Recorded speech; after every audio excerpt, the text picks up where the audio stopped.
अस्सलाम वालेकुम। आज हमारा अंडरस्टैंडिंग लॉज का लास्ट लेक्चर है। How do new laws come about. जो नए लॉज हैं वो किस तरह से बनते हैं, जो नए कानून हैं वो किस तरह से आते हैं। तो हमारा जो इम्पॉर्टेंट रोल पार्लियामेंट अदा करता है कानून बनाने में, लेकिन कभी कभी ऐसी सिचुएशन होती है, ऐसी ज़रूरत पड़ जाती है समाज की कि कानून बनते हैं लेकिन उससे पहले वो पार्लियामेंट में नहीं होते, या कभी कुछ कानून ऐसे बनते हैं जिनका मेन रोल पार्लियामेंट नहीं अदा करता है। जिस तरह से हमारा एक एक्ट 2005 में डोमेस्टिक वायलेंस आया था। डोमेस्टिक वायलेंस आप लोग जानते होंगे कि कभी किसी औरत को बुरी तरह से हस्बैंड मारते हैं या कुछ और हमारी माँ बहनों के साथ ज़्यादतियाँ होती हैं। उस तरह के इश्यूज़ के बारे में ये डोमेस्टिक वायलेंस एक्ट 2005 था। हम यहाँ पे एक एग्जांपल के ज़रिए इसको आपको समझाते हैं। यहाँ पे एक एग्जांपल दी गई है कि एक औरत है, वो अपनी शिकायत बोल रही है कि उसको उसका हस्बैंड बुरी तरीके से मारता है, और जो दूसरी औरत है वो कहती है कि उसका जो बेटा है या बहू है वो उसे इमोशनली बहुत ज़्यादा टार्चर करते हैं। तो इसके बाद ये इस तरह की जब धीरे धीरे ये बात बढ़ती गई तो 1991 ईस्वी में ये वुमेन्स ऑर्गेनाइजेशन के पास बात जाती है। आपको पता है अलग अलग किस्म की ऑर्गेनाइजेशंस होती हैं। तो वुमेन्स ऑर्गेनाइजेशन ने 1999 में एक मतलब बहुत सारे इसमें जुड़ गए थे। फिर बहुत सारे वकील थे या वुमेन्स ऑर्गेनाइजेशन बहुत सारी मिलजुल के उन्होंने इस कानून की मांग की और इसे पार्लियामेंट में इंट्रोड्यूस करवाया। फाइनली ये बिल जो पार्लियामेंट में थी वो 2002 में इंट्रोड्यूस करवाई गई, लेकिन ये बिल जो खवातीन थी उनके मुताबिक नहीं थी। इस बिल में ऐसा इतना कुछ नहीं था जो हम मतलब खवातीन लोग चाहते थे। इसमें उनकी इतने मुताले नहीं थे। तो उसके बाद क्या हुआ कि ये फिर से वुमेन्स ऑर्गेनाइजेशन के पास जाती है और उसके बाद फिर से इसमें थोड़ी सी चेंज होती है। बहुत सारे आंदोलन चलाए जाते हैं और फाइनली ये 2005 में पास होती है और 2006 में ये एक्ट जो है लागू होता है अक्टूबर से।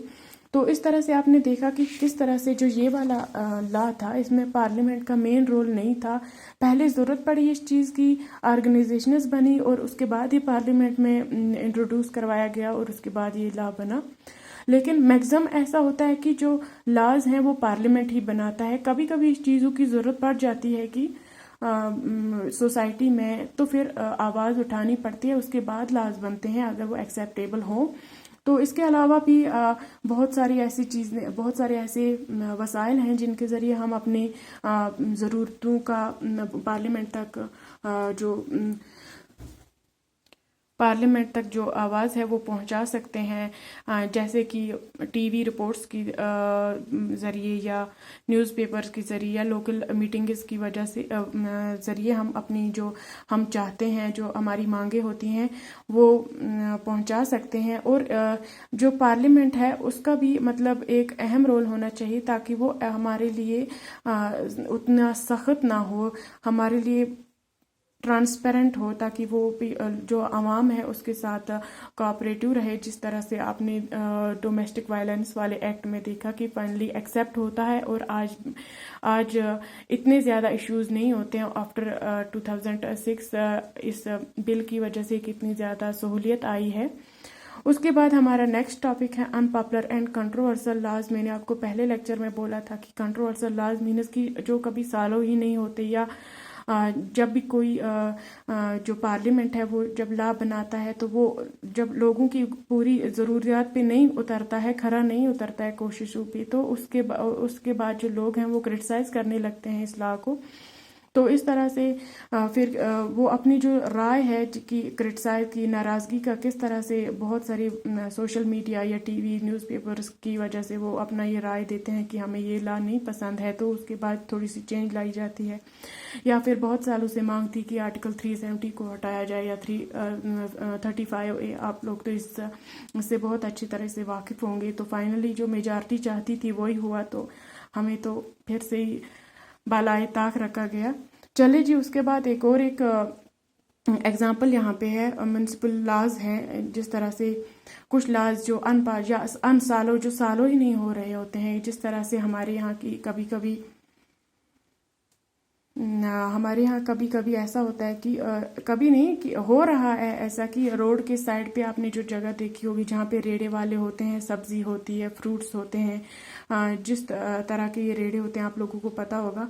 तो आधे लोग ये समझते हैं कि ये जो जगह है ये आवाम के लिए है और आवाम के लिए होनी चाहिए, वो अच्छे से चल सकें बिना किसी रुकावट के। लेकिन आधे लोग ये समझते हैं जो रेड़े पे लोग होते हैं वो ये उनका रोजगार है, वो यहीं से कमाते हैं, और जो गरीब लोग हैं या यहाँ से हमें सस्ती चीज़ें मिल जाती हैं। तो ये वाला जो इश्यू है ये अभी तक जो म्यूनसिपल लॉज है इसे सॉल्व नहीं कर पाए हैं। तो इसके अलावा यहाँ पे एक एग्जांपल दी गई है कि किस तरह से जब आवाज़ उठाई जाती है तो लॉज बन जाते हैं, इशू जो हैं वो सॉल्व हो जाते हैं।